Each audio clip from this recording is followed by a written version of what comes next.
1933 நம்ம club start பண்ணது.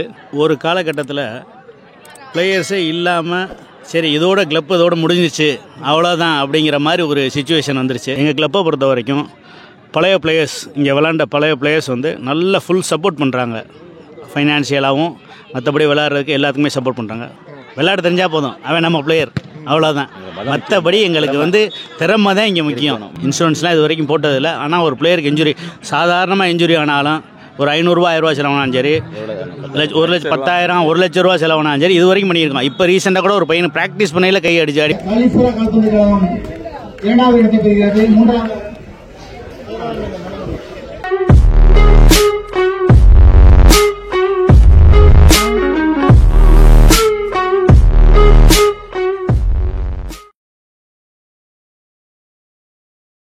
ஆனால் எப்போதுமே வருஷம் கிறிஸ்மஸ்க்கு இந்த கல்னிவாசல் டோர்னமெண்ட் நடக்கும். ஸோ இது எப்போ ஸ்டார்ட் ஆச்சு, அதை பற்றி கொஞ்சம் டீட்டெயிலாக சொல்ல முடியுமா? 1933 நம்ம கிளப் ஸ்டார்ட் பண்ணது. அப்போலேருந்து இப்போ அப்படியே 2024 வரைக்கும் கண்டினியூஸாக வருஷம் தவறாமல் மேட்ச் நடந்துக்கிட்டு இருக்குது. இப்போ ரீசெண்டாக ஒரு 20 இயர்ஸாக இயர் எண்ட் மேட்ச், அதாவது ஒரு வருஷத்தோட கடைசி சனி ஞாயிறு, வெள்ளி சனி ஞாயிறு, அதுதான் நம்ம டோர்னமெண்ட் நடத்துறது. இந்த வருஷம் நம்மளுக்கு 92வது வருஷம். 4வது தலைமுறை முடிஞ்சு 5வது தலைமுறை ஆடிக்கிருக்கு. நம்ம ஊரில் உள்ள பிளேயர்ஸ் எல்லாம் ஆடுறது 5வது ஜென்ரேஷனில் உள்ள பிளேயர்ஸ் ஆடிக்கிருக்காங்க. 100வது வருஷத்துக்கு ரொம்ப பெருசாக நடத்தலாம்னு ஒரு ஐடியாவில் இருக்கும். நிறைய பிளேயர்ஸ் உருவாக்கியிருக்கோம் நம்ம பகுதியில். காரைக்குடி ஃபுட்பால் உங்களுக்கு தெரியும் எல்லாத்துக்குமே.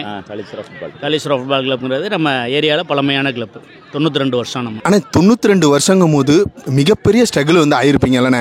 அப்படி ஏதாவது இந்த சுச்சுவேஷன் இப்படி ஒரு ஸ்ட்ரகிள் ஆனோம், ஆனால் இவ்வளோ அப்படியே ஒரு பெரிய கம்பேக் வந்து கொடுத்தோம், அப்படி ஏதாவது இருக்கானே? ஒரு காலகட்டத்தில் பிளேயர்ஸே இல்லாமல் சரி இதோட கிளப் இதோட முடிஞ்சிச்சு அவ்வளோதான் அப்படிங்கிற மாதிரி ஒரு சுச்சுவேஷன் வந்துருச்சு. அப்புறம் ஜூனியர்ஸாக நாங்கள் எல்லோரும், எனக்கெல்லாம் 14 வயசு 15 வயசாக இருக்கையில் ஒரு டீமை ஃபார்ம் பண்ணி அந்த 14 வயசு 15 வயசு பையங்களை வச்சே விளையாண்டு மிகப்பெரிய கம்பேக்கு 3 வருஷம் எங்கே போனாலும் நாங்கள் தான் வின்னர். அது மாதிரி கொண்டு வந்தோம். நாங்கள் இன்றைக்கி நம்ம பிள்ளை ரைஸ்ஃபில் இருக்காங்க. எல்லா வெளியில் நம்ம பிளேயர்ஸ் வந்து நிறைய வெளியில் ஆடிட்டுருக்காங்க நிறைய இடத்துல. அதாவது இதோட முடிஞ்சிச்சு அவ்வளோதான் டீம் அப்படின்னு போனதை மறுபடி கொண்டு வந்து ஒரு 3 வருஷம் ரொம்ப கஷ்டப்பட்டு எல்லா இடத்துலையும் மேட்ச் ஆடி ஃபஸ்ட் ரவுண்ட் தோக்குறது, அப்புறம் ஃபஸ்ட் ரவுண்ட் ஜெயிச்சு செகண்ட் ரவுண்ட் தோக்குறது, குவார்டர் ஃபைனல் போகிறது, இப்படியே போய் 3 வருஷம் எங்கே போனாலும் காளீஸ்வரா தான் வின்னர்ஸ் அப்படிங்கிற ஒரு சரியான கம்பேக் கொண்டு வந்தோம் அந்த டயத்தில். அதுலேருந்து இப்போ நல்லா வந்துட்டுருக்கு. ஆனால் ரொம்ப பெரிய விஷயமா பார்க்குறேனே. ஏன்னா ஒரு கட்டத்தில் எதுவுமே இல்லைன்னு நினைக்கும் போது அப்போ ஒரு கம்பேக் கொடுக்கறது வந்து மிகப்பெரிய பூஸ்டப்பாக இருக்கும். அதனால தான் இப்போ 92வது வருஷத்தில் நிற்கிறீங்களோ அப்படிங்கிற மாதிரி ஒரு ஃபீலாக வந்துருக்கேன். ஆனால் இப்போ காளீஸ்வரா ஃபுட்பால் கிளப் 92 வருஷமாக ரன் பண்ணுறீங்க. அதுக்கு ஃபண்டுங்கிறது ரொம்ப ரொம்ப இம்பார்ட்டண்டான ஒன்று. அதை எப்படின்னு ரெடி பண்ணுறீங்க? ஏன்னா ஒரு சில கிளப் வந்து பார்த்திங்கன்னா சும்மா ஒரு 2 வருஷம் கண்டக்ட் பண்ணுவாங்க, அது அப்போவே வந்து பார்த்திங்கன்னா ஃபண்ட் இல்லாமல் க்ளோஸ் பண்ணிட்டு போயிடுவாங்க. ஸோ அதை பற்றி கொஞ்சம் சொல்லுங்கள். எங்கள் கிளப்பை பொறுத்த வரைக்கும் பழைய பிளேயர்ஸ் இங்கே விளாண்ட பழைய பிளேயர்ஸ் வந்து நல்ல ஃபுல் சப்போர்ட் பண்ணுறாங்க. ஃபைனான்ஷியலாகவும் மற்றபடி விளையாடுறதுக்கு எல்லாத்துக்குமே சப்போர்ட் பண்ணுறாங்க. அது போக இங்கே உள்ள பெரிய, அதாவது சீனியர் பிளேயர்ஸ் எல்லாம் வேறு டீமுக்கு விளாண்டவங்க, அந்த மாதிரி தொழிலதிபர்கள்லாம் நிறைய இருக்காங்க. ஃபுட்பால்னால் என்ன வேணாலும் செய்வாங்க, அந்த அளவுக்கு இருக்காங்க. எக்ஸாம்பிளுக்கு இந்த அண்ணன் இருக்கா, அண்ணன் எல்லாம் வந்து ஃபுட்பாலுக்கு ஒரு வருஷத்துக்கு 2 லட்சம் 3 லட்சம் செலவு பண்ணிகிட்டு இருக்காரு ஃபுட்பாலுக்காண்டி. அதாவது எப்படின்னா மேட்ச்சுக்கு டொனேஷன் பண்ணுறதை விட ஒரு பையனால் ஃபுட்பால் பூட் இல்லையா உடனே அவனுக்கு பூட் வாங்கி கொடுப்பாரு. அவனுக்கு கை கால் அடிபட்டுச்சா உடனே ஆப்ரேஷன் பண்ணுற உடனே அதுக்கு ஒரு பணம் கொடுப்பாரு. அது மாதிரி முருகேசனா எங்கள் பிளேயர் அவர் வந்து அது மாதிரி. இப்போவும் இந்த எபோவ் 50 விளையாட போகிறோம். எபோவ் 50ல் ஒரு மேட்ச் ஆட போகிறோம். எல்லாம் ரெடி ஆகிட்டு இருக்கோம். அந்த அளவுக்கு இன்னும் எல்லாருமே ப்ராக்டிஸ் பண்ணி விளையாண்டு தான் இருக்கோம். ஃபண்டை பொறுத்த வரைக்கும் ஓரளவு ஒவ்வொரு மேட்ச் நாங்கள் நடத்திட்டு இந்த மாதிரி இது பண்ணல, கொஞ்சம் ரைஸ் பண்ணி நாங்கள் ஒரு இனிஷியல் ஃபண்டாக கொஞ்சம் வச்சுருக்கோம். அதை வச்சு அப்படி ரன் பண்ணியிருக்கோம். அதனால் ஃபுட்பாலுக்கு வந்து ஃபண்டுங்கிறது வந்து எங்களுக்கு எந்த ப்ராப்ளமும் இல்லை. எவ்வளிலையும் ஸ்பான்சர்ஷிப் எவ்வளியும் நிறைய கொடுக்கும். ஆனால் இப்போ எல்லா பிளேயர்ஸ் ஹெல்ப் பண்ணுறேன்னு சொல்கிறீங்க. இப்போ நம்ம கிளப்பில் விளையாடுற பிளேயர்ஸ்க்கு சில பேருக்கு ஃபீஸ் கட்ட முடியாமல் போயிடும். அதெல்லாம் நீங்கள் கிளப்லேருந்து கட்டுறீங்களா? கிட்டத்தட்ட ஒரு 10-12 பேர் காலேஜ் ஃபீஸ் கட்டியிருக்காங்க நம்ம கிளப்பில் இருந்து. நிறைய பேருக்கு வெளிநாட்டுக்கு அனுப்பிச்சிருக்காங்க. நம்ம கிளப்பில் இருந்து எல்லோரும் ஃபோன் பண்ணி வெளிநாட்டுக்கு அனுப்பிச்சிருக்காங்க வாழ்வாதாரத்துக்கு. அவனுக்கு என்ன வேணுமோ, நம்ம கிளப்பில் ஆடின பிளேயரு அவனுக்கு என்ன வேணுமோ எல்லாமே நம்ம கிளப் செஞ்சு கொடுக்கும். அந்த அளவுக்கு எல்லாமே பண்ணி கொடுவோம். நம்ம கிளப்பில் வந்து விளையாடுற பையங்களுக்கு வசதி வாய்ப்பு இல்லை, ஏழையாக இருக்கான் தெரியுது நம்மளுக்கு, அவனுக்கு வேறு வழி இல்லை, நம்ம கிளப்பை நம்பி வந்திருக்கான். கன்ஃபார்ம் நிறைய பேருக்கு செஞ்சு கொடுத்துருக்கோம். இன்றைக்கும் ஸ்கூல் படிக்கிறாலும் சரி, காலேஜ் படிக்கிறாலும் சரி, நம்ம கிளப்புக்கு விளையாடுறோம், படிக்க முடியலையா ஃபீஸ்க்கு நாங்களே ஃபீஸ் கட்டி படிக்க வச்சுருவோம். அந்த அளவுக்கு எல்லாமே பண்ணிக்கிட்டு இருக்காங்க. பிளேயரும் எங்களுக்கு கோஆபரேட் பண்ணி விளையாடுறாங்க, அவங்களுக்கும் நாங்கள் எல்லா ஹெல்ப்பும் பண்ணுறோம். வெளியிலேருந்து கெஸ்ட் பிளேயர்ஸ் வந்தாலுமே எங்கள் பிளேயர் மாதிரி தான் அவங்கள ட்ரீட் பண்ணி வச்சிருப்போம். 15 வருஷமா தொடர்ந்து விளையாண்டுக்கிற கெஸ்ட் பிளேயர் நிறைய பேர் எங்களுக்கு இருக்காங்க. எக்ஸாம்பிள் உங்களுக்கு இந்த விவேக்கே இருக்காப்புல. விவேகெல்லாம் எங்கள்கிட்ட 25 வருஷத்து பிளேயர், விவேகெல்லாம் 20 வருஷத்து பிளேயர். அதனால எல்லா இதுவுமே இருக்கும். நம்ம வேறுபாடு இல்லாமல் நாங்கள் இது பண்ணிக்கிட்டு இருக்கோம். ஆனால் காரைக்குடியில் இருக்க எல்லா கிளப்லையும் பார்த்தீங்கன்னா ஒவ்வொரு மதத்துலேருந்து இன்னொரு மதத்துலேருந்து இருக்கக்கூடிய பிளேயர்ஸ்லாம் வந்து உள்ளே இறக்குவாங்க. பட் வந்து ஒரு கம்யூனிட்டிலேருந்து இன்னொரு கம்யூனிட்டி வந்து இறங்க மாட்டாங்கிற மாதிரி கேள்விப்பட்டிருக்கேன். ஆனால் காளீஸ்வரம் நான் என்ன கேள்விப்பட்டேன்னா யாருனாலும் விளாட்லாம், அவங்க ஊராக இருந்தால் போதும் அப்படிங்கிற மாதிரி ஒரு இன்ஃபர்மேஷன் கேள்விப்பட்டேன். அதுக்கு நீங்கள் ஆன்சர் பண்ணால் கரெக்டாக இருக்கும்னு எனக்கு தோணுதுறேன். அது உண்மையா இல்லையா?